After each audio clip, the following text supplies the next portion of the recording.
I'm Pietro, PhD student sponsored by Airbus, based at the University of Manchester. Today, with the help of Dr. Gökhan, we will present you some of the recent advances in graphene space application. But first, let me briefly introduce you to the challenge of space. Despite being so beautiful and fascinating, space represents the ultimate, harshest environment that we can ever think of. Space, on average, is empty, close to the perfect vacuum, with only 6 protons per centimeter cubic. In this emptiness and darkness, the average temperature is extremely cold, close to the 0 degree Kelvin. But suddenly, when struck by electromagnetic radiation of the sun, the experienced temperature can rise dramatically. An example, the moon between day and night is experiencing a temperature fluctuation of over 300 degrees Celsius. In the vacuum of space, radiation is the only permitted way to transfer the heat between objects. Therefore, engineering the optical properties of the body is crucial to control its temperature, as Dr. Gökhan will explain later on. But before even to arrive to experience this unforgiving environment, there is an incredible journey to perform onto an explosive space rocket. Important parameters to bear in mind when designing a space mission is weight. For each kilogram of material to send in the outer space is required approximately 200 kilograms of rocket fuel. Therefore, the space industry are constantly reaching for innovative material solutions, which reduce the weight, increase the performance, and can withstand the environment of space.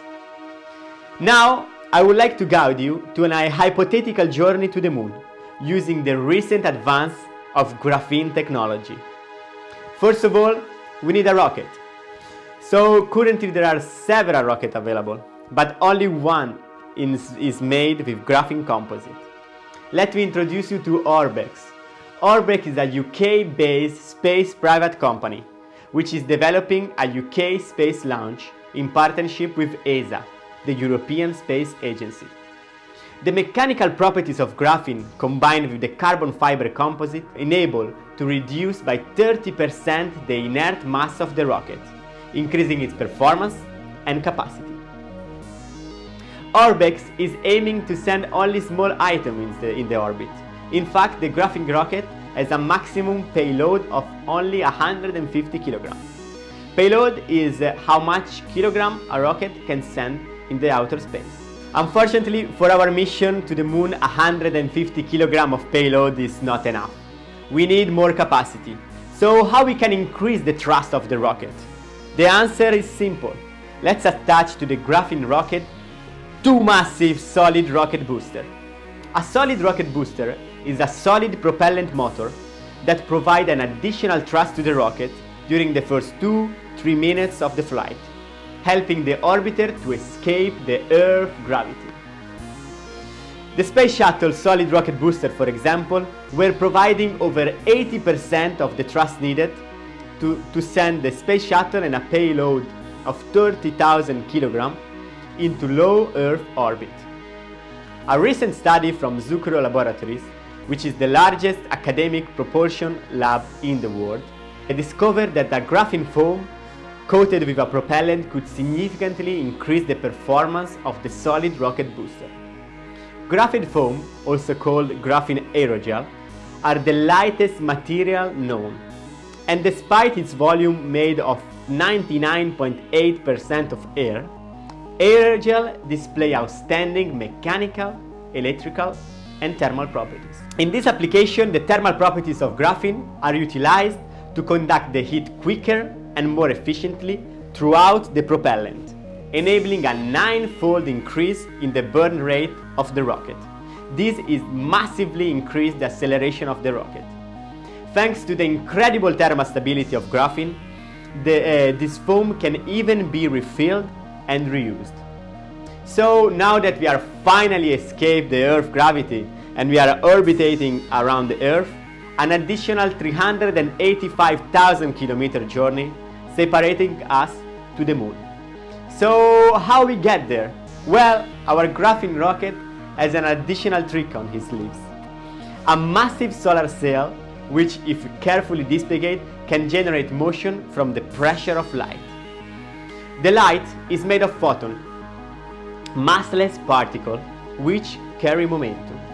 Solar cells are a highly reflective material that in the vacuum of space act as a cell, converting the momentum of the photon in a small proportion.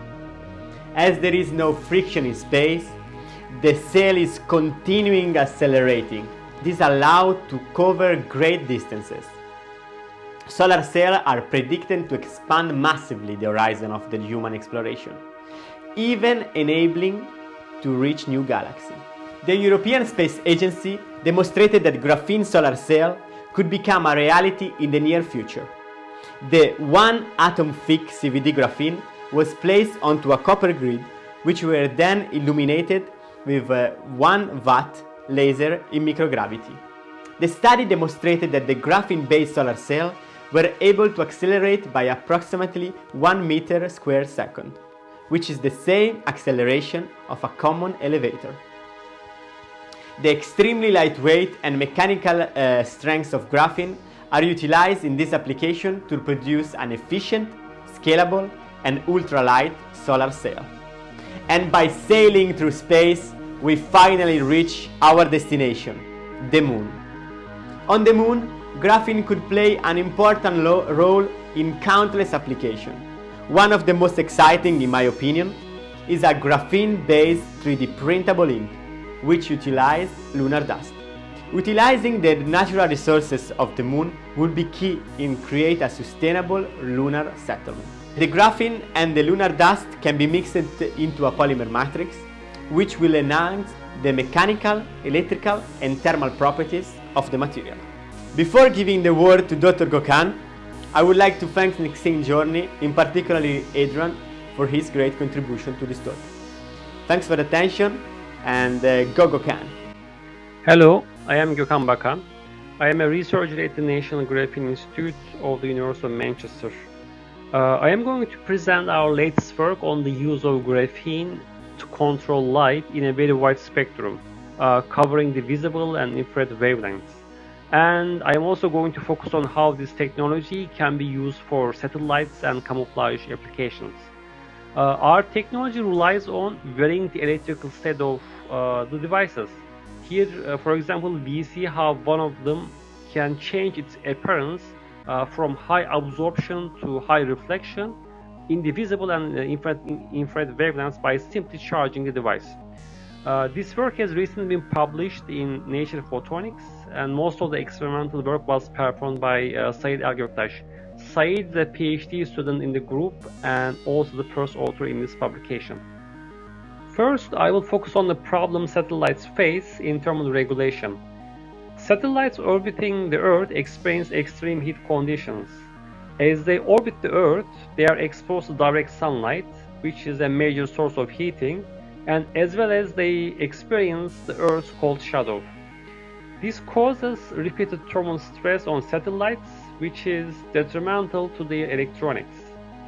This in turn can cause early failures of satellites. There are active thermal management systems to prevent this problem. However, these are mainly designed for large spacecrafts, like the thermal louvers shown at the background here. These systems are not readily available for smaller satellites, such as CubeSats, like the one shown at the bottom right corner. Small satellites still need a lightweight solution and also light volume solution because of the high launching costs, which is around 20,000 pounds per kilogram. And this is where our technology actually comes into picture.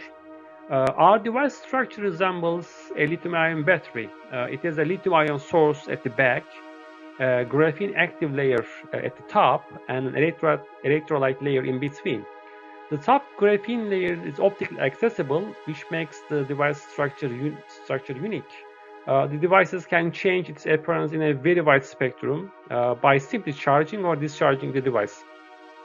For example, here we are seeing the visible and infrared images of a device in discharge and charge states. that we saw earlier.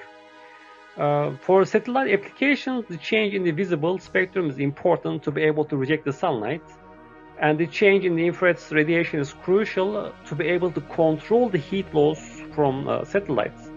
This technology is lightweight and very thin as needed for small satellites, and on top of that, the operation voltages are low, which is smaller than 5 volts, and this is also important and its advantages for remote satellites operation. The proposed use of this technology for adaptive thermal management of satellites is demonstrated here on the slide. And for this demonstration, we consider two extreme conditions. In the first case, the satellite is exposed to sunlight, direct or indirect, and it is prone to overheating. In the second case, the satellite is in the Earth's shadow and there is no sunlight, but it's exposed to cold, deep space all around. The challenge here is to balance the input and output heat to keep the satellite temperature as constant as possible. The input heat is mainly caused by the sunlight and the power dissipated by the satellite electronics inside. The output heat is purely the thermal radiation from the satellite. And all of these factors change or depend on the satellite's position or time, hence the challenge. The input and output heat are not balanced, then the satellite temperature fluctuates over time, causing repeated thermal stress, which is an undesired result. Our calculations support these expectations and also highlight the success of our technology at regulating the satellite temperature. With a static coating, which has a solar absorptivity of 0.2 and infrared emissivity of 0.8, the satellite temperature fluctuates around 6 degrees, changing slightly with the power dissipated by the satellite electronics. Our technology, on the other hand, offers lower temperature fluctuations to start with, and it can achieve perfect control when it changes its solar absorptivity and infrared emissivity adaptively. Dynamic infrared or thermal camouflage is another application that our technology can be used for.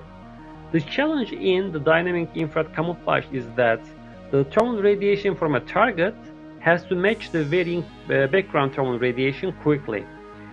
These thermal images here show that our technology can address this challenge successfully.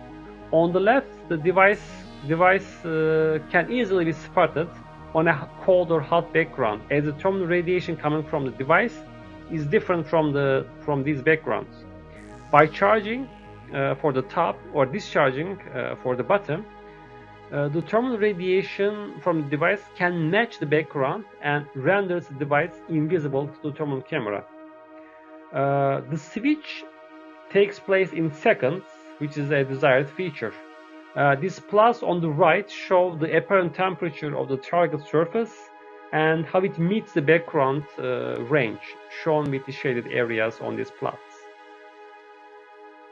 To summarize, our technology takes advantage of the robust lithium-ion battery technology to control the light in a very wide spectrum, ranging from the visible to microwave wavelengths. Two main applications that can benefit from our technology are adaptive thermal management of satellites and also dynamic camouflage, as demonstrated in this talk.